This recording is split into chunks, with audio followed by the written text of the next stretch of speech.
Guccione was an enigma to so many people. When I read his obituary and it said pornographer, I said, I need to set the record straight. This man was an artist, an art collector, a philosopher, a visionary, a pioneer, and a pornographer. And I put that last, and in the obituaries that word was first. And I wanted the world to see a different man than who they were eulogizing. He wasn't making any money selling paintings, so he was doing cartoons and comic strips to make a bare living.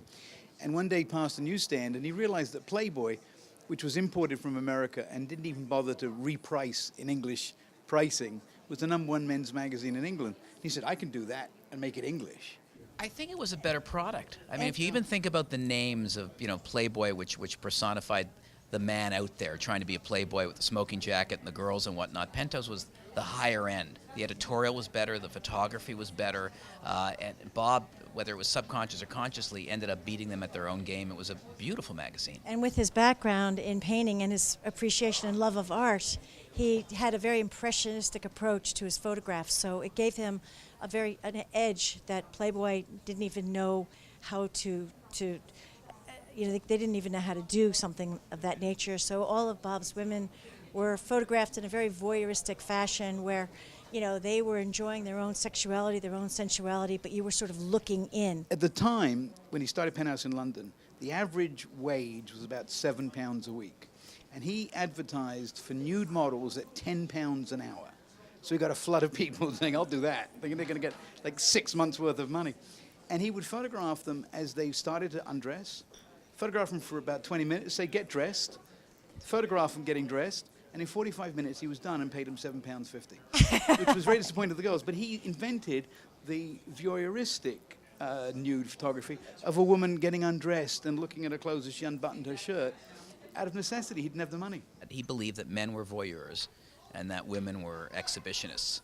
I love that. I mean, that ended up becoming my roadmap in the film. Every month that we would put our make-ready copy together, Bob would look at the magazine from back to front just to see if there was a nice balance of cartoons throughout the issue.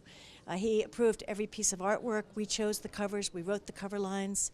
We chose every single photo of every single girl. As Bob can attest, we'd be in the workroom at 4 o'clock in the morning meeting a deadline because we would allow ourselves about 7 to 9 days a month just to put each issue together every month. Playboy was pre.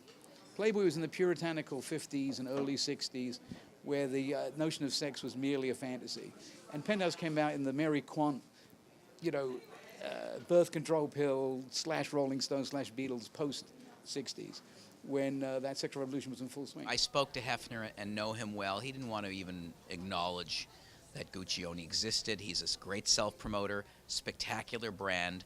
And at the end of the day, I think ultimately, as tragic as the end of Bob's life was, it was the more graceful exit, I think, at the end of the day.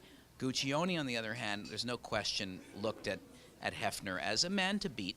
He was, as I sifted through his archives, he was constantly sketching rabbit ears and putting them. He ran a famous ad in the New York Times and that said, let's go rabbit hunting in the crosshairs. And he just loved that idea, not so much that it was driven by money and I had to beat the guy, but he just thought he had a better product and he had a sense of humor. I mean, the sketches and the cartoons are a lot of fun, but he had rabbit on his mind. There's no question. As Jane always likes to say, the tortoise wins the race. It was all geared toward the Vietnam vets, and every month, we would publish letters that they would write to us, and we really took a very active role in supporting the fact that these guys were alone and, we're dealing with this ridiculous war, and that really put us on the map too, because what we did for the Vietnam vets and what Bob did after that with very controversial pieces on religious zealots, who were stealing Social Security from old people, and TV evangelists who